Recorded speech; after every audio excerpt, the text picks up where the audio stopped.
அஸ்ஸலாமு அலைக்கும் வரஹ்மத்துல்லாஹி வபரகாத்துஹு. நம்முடைய துஆக்கள் நிறைவேற அல்லாஹு தஆலாவுக்கு விருப்பமான, அல்லாஹு தஆலாவுக்கு பிடித்த ஒரு அமல். இந்த அமலை செஞ்சு நம்ம அல்லாஹு தஆலா கிட்ட துஆ செஞ்சோம்னா அல்லாஹு தஆலா நம் துஆக்களை நிறைவேற்றக்கூடியவனா இருக்கிறான்.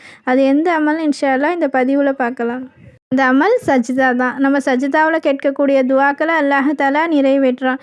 நம்ம தொழுகையில் சஜ்தாவிலையும் கேட்கலாம். தொழுகையை முடிச்சுட்டு நம்ம சஜ்தாவில் துஆ செஞ்சாலும் அல்லாஹு தஆலா நம் துஆக்களை நிறைவேற்றான்.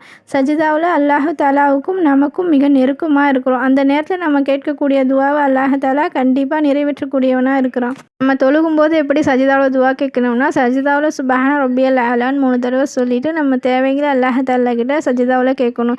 தொழுது முடிச்சுட்டு எப்படி சஜ்தாவில் துஆ கேட்கணும்னா, சஜ்தா செஞ்சு அல்ஹம்து சூரா ஓதிட்டு நபி அவர்கள் மீது ஸலவாத் ஓதி நம்ம தேவைகளை அல்லாஹு தஆலா கிட்ட கேட்டுட்டு பிறகு நபி அவர்கள் மீது ஸலவாத் ஓதி சஜ்தாவிலேருந்து எந்திரிக்கணும். இதை மற்றவங்களுக்கும் ஷேர் பண்ணுங்கள்.